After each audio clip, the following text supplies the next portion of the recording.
আসসালামু আলাইকুম, সবাই কেমন আছেন? আলহামদুলিল্লাহ, আল্লাহর রহমতে আমিও ভালো আছি। সবাইকে ইয়াম্মি কুক চ্যানেলে স্বাগতম। ইয়াম্মি কুক চ্যানেলে আজকের আয়োজনে থাকবে দুর্দান্ত স্বাদের পিঠাপুলির উৎসব। আর এই পিঠাপুলিতে আজকের আয়োজনে থাকবে ভাপা পুলি পিঠা। সারা বছর যদিও আমরা পিঠাপুলি খেয়ে থাকি, কিন্তু শীতকালে পিঠার আলাদা একটা টেস্ট বেড়ে যায়। গরম গরমে ভাপা পুলিটা খেতে বেশ ভালো লাগে। আমরা পিঠা কম বেশি সবাই তৈরি করতে জানি, কিন্তু কিছু টিপস ফলো না করলে সেই পিঠাগুলো নষ্ট হয়ে যায়। অনেক আপুদের কমেন্টসে আসে, বাফাপুলি পিঠা আপনার ফেটে যায়। বাফাপুলি পিঠা তৈরি করতে কতক্ষণ সময় লাগে, আর এটা কি দিয়ে তৈরি করা হয়েছে, চাউলের গুঁড়ি নাকি ময়দা নাকি আটা দিয়ে? চলুন তাহলে আজকে আপুরা আমি কি দিয়ে তৈরি করেছি। প্রথমে চুলায় একটা পানি বসিয়ে দিয়েছি। এখানে আমি দিয়ে দিলাম 6 কাপ পানি দিয়ে দিয়েছি। তারপর 6 কাপ পানির জন্য আমি এখানে আপনার 4 কাপ দিয়ে দিয়েছি চাউলের গুঁড়ি। আপনারা চাইলে এখানে ময়দাও দিতে পারেন, তবে আমার কাছে একটু চাউলের গুঁড়ি দিয়ে খেতে কিন্তু বেশ ভালো লাগে, তাই আমি আজকে চাউলের গুঁড়ি দিয়ে তৈরি করেছি। এই পিঠাটা যখন চাউলের গুঁড়ি দিয়ে তৈরি করবেন, আর এই পিঠাটা না পাঠার জন্য একমাত্র হচ্ছে যে আপনাকে আগে ভালো করে এটাকে কতক্ষণ সিদ্ধ করতে হবে। আপনি যখন চাউলের গুঁড়িটা সিদ্ধ করবেন, মিনিমাম এটাকে 3 মিনিট মতো আপনার মিডিয়াম আঁচে সিদ্ধ করে নিতে হবে। তারপর চুলার আঁচটাকে বন্ধ করে দিয়ে 4 থেকে 5 মিনিট এটাকে দমে রেখে দিতে হবে। এরপর আপনি যখন একটু হালকা ঠান্ডা হবে, তখন এটাকে ভালো করে মথে নিতে হবে। যতটা ভালো করে মথে নেবেন, ততটা কিন্তু আপনার পিঠাটা সফট হবে। এই টিপসটি অবশ্যই আপনাদেরকে ফলো রাখতে হবে। আমি এখানে খেজুরের গুড় দিয়ে দিয়েছি, আপনারা চাইলে এখানে চিনি অ্যাড করতে পারেন। তো আমি এখানে একটা নারকেল গুঁড়া দিয়ে দিয়েছি। এখন এটাকে আমি পুর তৈরি করে নেব। শীতকালে কিন্তু বাফাপুলিতে আমার কাছে নারিকেল দিয়ে খেতে কিন্তু বেশ ভালো লাগে। যাদের কাছে কিন্তু নারিকেল নাই, তারা কিন্তু নিরাশ হবেন না। আপনারা চাইলে এখানে মিঠা দিয়ে সুজি দিয়েও করতে পারেন। অনেকে আছে সে পুরটা দিয়ে করে। আমরা যখন বাজারে খেয়ে থাকি, আমাদেরকে তো নারিকেল দিয়ে দেয় না, সেই যে আপনার হচ্ছে সুজি দিয়ে যেটা ভিতরে পুরটা তৈরি করে দেয়। তো আমরা যখন ঘরে তৈরি করে খাবো, তাহলে তো একটু ভালো করে খেতে হবে, তাই না? তো চলুন তাহলে এখন আমি রুটিটা বেলে নিচ্ছি।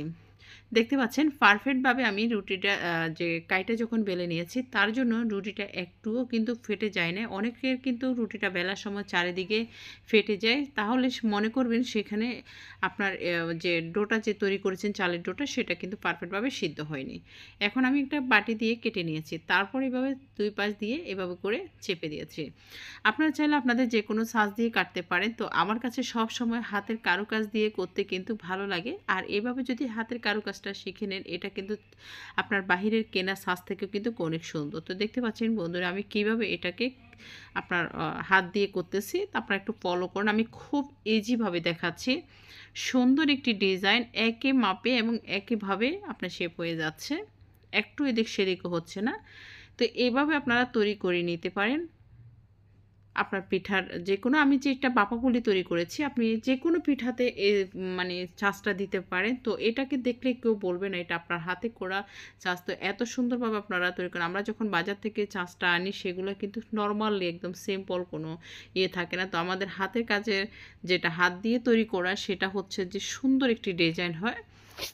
তো এখন এগুলাকে আমি বানিয়ে ফেললাম। তো আমি এখান থেকে কিছু পুরটা রেখে দিয়েছি, যাতে আমাদের পরিবারের সদস্য সংখ্যা কম, আমি সেই ক্ষেত্রে হচ্ছে যে আজকে যতটুকু খাবে এতটুকু তৈরি করেছি।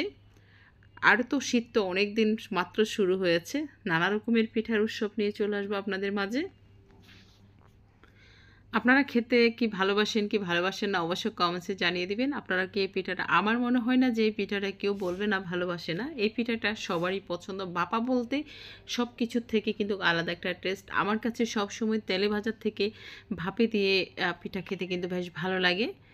এখন আমি এটাকে স্টিম করে নেব।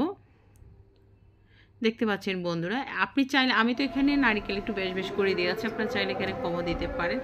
তো আমি এখানে রাইস কুকারে একটু পানি দিয়ে দিয়েছি। আর এই পানিতে একটা দিয়ে দিবেন, নারিকেলের মালা অথবা প্লাস্টিক জাতীয় কিছু দিয়ে দিবেন, যাতে উপরে পানিটা উঠে না আসে, যাতে আপনার পিঠাগুলো না ভিজে যায়। অনেকে আছে যখন স্টিম করতে যায়, উপরে নাকি পানি চলে আসে। যখন আপনার পানিটা ব্লক দিবেন, তখন তো অবশ্যই উপরে উঠে আসবে। তার জন্য সেখানে আপনি একটা প্লাস্টিক জাতীয় কিছু দিয়ে দিবেন, আর নতুবা যে নারিকেলটা আছে সেই নারিকেলের মালাটা ভেঙে দেবেন। যদি আমি এখানে যাতে রাইস কুকারে করতেছি, যাতে আমার রাইস কুকারের পাতিলটাতে সব চামিচগুলো ব্যবহার করা যাবে না। আর এই পিঠাটা তৈরি হতে সর্বোচ্চ আপনার 5 মিনিট সময় লেগেছে। 5 মিনিটও লাগে নাই। আপনি একটু পারফেক্টভাবে 5 মিনিট রাখবেন। একদম ইজিভাবে খুব সুন্দরভাবে একটা পিঠা ফেটেও যায় না এবং একটা পিঠা ভেঙেও যায় না। একদম তুলতুলে ফুলে ডাবল হয়ে গিয়েছে। আর এমন মজাদার গরম গরম পিঠা খেতে কার না ভালো লাগে। আজকের ভিডিওটি যদি আপনাদের ভালো লেগে থাকে অবশ্যই পরিবার পরিজনদের সাথে শেয়ার করবেন, আপনার ফ্যামিলি ফ্রেন্ড সার্কেলদের সাথে শেয়ার করবেন।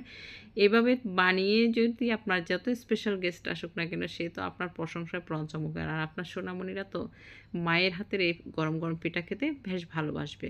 রাস্তার ধারে ধুলাবালিতে পিঠা না খাইয়ে আপনারা নিজেরা ঘরে তৈরি করে খাওয়াতে পারেন। আর এরকম ঘরে ঘরে তৈরি করার জন্য না জানা আপুদের জন্য বা ভাইয়াদের জন্য, ভাইয়ারাও কিন্তু এখন ঘরে ঘরে তৈরি করে, তারা কিন্তু আমাদেরকে ফলো করলে আপনারা পেয়ে যাবেন নিত্য নতুন যে কোনো ডিজাইনের নাস্তার রেসিপি, রান্নার রেসিপি সব পেয়ে যাবেন।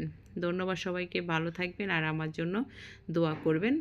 আশা করি পরবর্তী রেসিপি আপনাদের মাঝে নিয়ে চলে আসবো। আসসালামু আলাইকুম।